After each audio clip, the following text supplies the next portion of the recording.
After the revelation was made that the wife of Tamerlan Tsarnaev, the deceased Boston bombing suspect, was an American convert to Islam, speculation arose as to why she converted.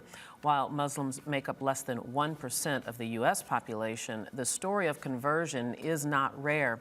Many cite marrying a Muslim as their reason for converting. Here to share their conversion stories is Lauren Schreiber, who joins us via Skype from Washington, D.C. She is with the Council on American Islamic Relations, and with us live here in the studio is Aisha El Adawiya, who will also tell us about her journey. But welcome to both of you, ladies. Thank you. Thank you very much. Thank you very much for being here with us. Lauren, let me start with you. Can you tell us about your journey to Islam, why and how you converted? Sure, absolutely. So I was first exposed to Islam my freshman year of college through a service group that just happened to be all Muslim. And so I was able to ask questions about the religion, about the faith, and dialogue with people who are actually practicing. And I think what struck me the most was how people's actions really lined up with their beliefs. It was surprising and new information that I hadn't been exposed to before. And when eventually in my senior year I had traveled to study abroad in the Gambia and West Africa, I was able to see a whole other side of the religion and the faith and how people practice and integrate it into their lives. And after traveling and coming back to the United States, I said, this is something I really need to look into and find out more information about. And I kind of met a few Muslim women to talk to them about their experiences.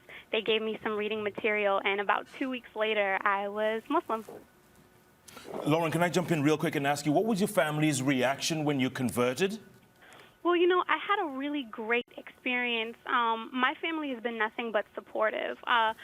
In general, my family kind of was like really open to different cultures and different backgrounds, and I was always encouraged to kind of follow my heart and to do what felt right to me spiritually. And so when I had talked to my mom about, you know, my interest in Islam and how I was considering it, she was everything that you could possibly ask for. She had gone to Islamic classes with me to learn more information, and of course my family had a lot of questions, but the fact is that they asked them, and I was able to share what's important to me with my family. So, Lauren, I want you to sit tight for just 1 second. I want to bring Aisha Al Adawiya into this conversation. Your journey is a little bit different. Tell us about your journey to Islam. Well, very briefly, I hail from Alabama, born and raised there in a Christian family in the segregated, very unequal South. So the spirit of resistance and rebellion was deeply rooted in me. And as a result of becoming an adult, moving to New York in the early 60s, encountering Malcolm X, and being exposed to the riveting social critique of injustice in the United States among its own African-American citizens, really primed me and gave me an awakening in terms of our history prior to the transatlantic slave trade, and also the Islamic connections in that regard. So it was after Malcolm X was assassinated that I embraced Islam, and it's been an incredible, empowering experience moving forward since then. And I understand that you changed your name. What made you decide to change your name?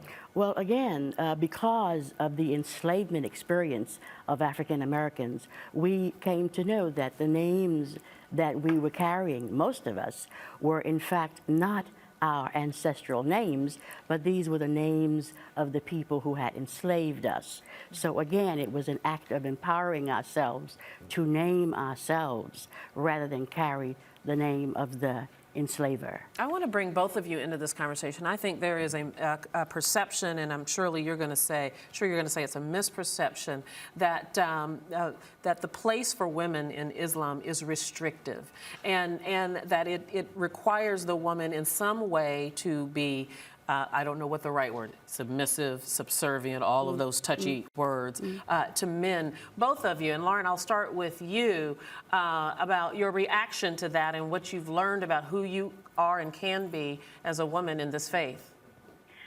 So in terms of, I guess in terms of the way that I experience my religion, it's absolutely liberating for me.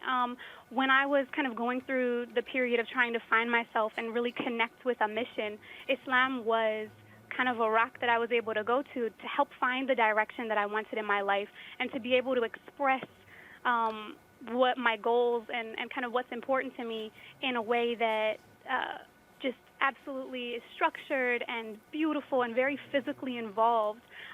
Those are kinds of some of the things that I love about Islam. And when I hear people talk about it being restrictive, I always just want to ask, kind of respond with a question to them is, what's restrictive about it? I mean, people make choices about what they wear all the time, and there's a lot of flexibility in Islam that I think people oftentimes aren't familiar with. Well, my experience is that it was a total liberation experience for me, starting with naming myself or renaming myself.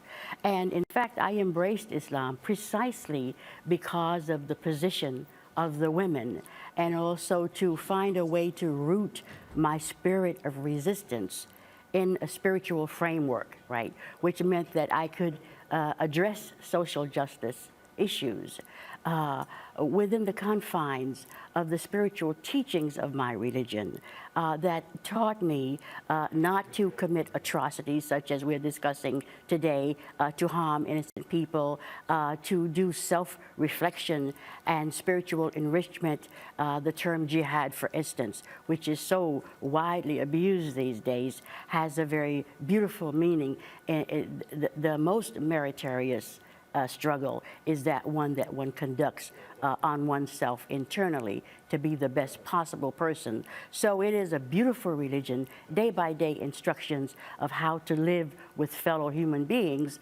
And if you ask the average citizen about that, you will see that people have been living together for centuries, and we have to continue that trend. And in this day and age, that is the key, to learn how to do that. Aisha Al-Adawiya, thank you very so much. Lauren Schreiber, thank you so much for your time. We appreciate you sharing your story. Thank you. And you're watching Arise America. Live from New York City.